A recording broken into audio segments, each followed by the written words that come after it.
जर निवडणूक आयोगाला काही काळबेरं नव्हतं तर आतापर्यंत त्यांनी जो आम्ही माहिती मागितली, डेटा मागितला, तो का दिला नाही आणि संपूर्ण वेबसाईटवरून का काढून टाकलं? बिहार, कर्नाटक आणि महाराष्ट्राच्या मूळ मतदार याद्या तिथून वेबसाईटवरून काढून टाकण्याचं कारण काय? म्हणजेच निवडणूक आयोगाने मताची चोरी केली आणि ते पुराव्यासह राहुल गांधींनी दाखवून दिलेलं. पूर्वी ज्यावेळेस बोललेत राहुलजी त्यावेळेस ते म्हणलेत की पुरावे काय? आता पुरावे दिल्यानंतर जुनी बाटली, वारे शहाण्यानो, बेमानी कराल आणि निवडणुकांचे निकाल फिरवाल, मतांची चोरी कराल आणि उलटा चोर पुन्हा कोतवाल को दाटे असं या म्हणीप्रमाणे उलट पुन्हा आरोप कराल.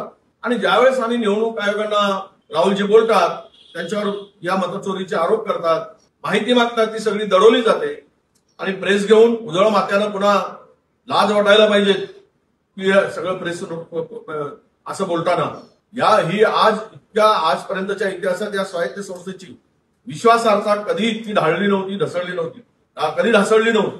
ती आता ढासळताना दिसते. लोकांचा विश्वास या व्यवस्थेवरचा उठत चाललाय.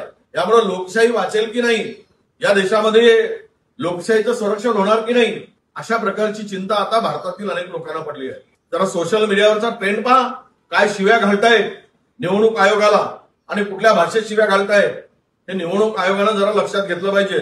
आणि काही बायसपणा जो काही दिसतो तो किमान थोडीतरी शिल्लक ठेवून नैतिकता नीतिमत्ता वागायला पाहिजेत, असा आमचा थेट आरोप आहे. मुख्यमंत्री जे म्हणतात, अरे तुम्हाला कोणी विचारलं चोरी केली? तुम्हाला काय मिरच्या झोमल्या? तुम्हाला काय असं बोलायची गरज पडली राहुल गांधींच्या काही करायची?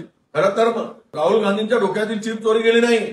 तुम्ही जे आरोप करताय त्यामध्येच तुमचे हात मिळवणी झाली का निवडणूक आयोगाशी, हा प्रश्न निर्माण होतो. कोणाला थोडी विचारलं गेलं? आम्ही निवडणूक आयोगाला विचारतो आहोत, राहुलजी निवडणूक आयोगाला विचारतायत, त्याचं उत्तर निवडणूक आयोगाने द्यावी. त्यांची वकिली करायची काय गरज आहे कोणाला? मला वाटतं की हे आरोप म्हणजे हवे तीर मारण्याचा प्रकार. ज्या निकाल दाखवलंय, घर नंबर 000 घर नंबर दाखवले आणि एका फ्लॅटमध्ये 500-500 मतं, 700-700 मतं, एकाच्या वर लोक राहत होते. काय सगळं उघड दिसतंय, ते काही लपून राहिले नाही, पुरावे दिले. मतदार यादीतला घोड आहे आणि मग मतदानात घोड नाही. अरे वा, असं कसं होईल? मतदार याद्यामध्ये घोड आहे म्हणजे मतदानात घोड झालेला आहे. आता असं फिरवून मुख्यमंत्री बोलतायत, कारण पळवाटासाठी मार्ग मिळत नाही, त्यामुळे मुख्यमंत्र्यांच्याकडून अशा प्रकारचे वक्तव्य येत आहेत असं मी समजतो.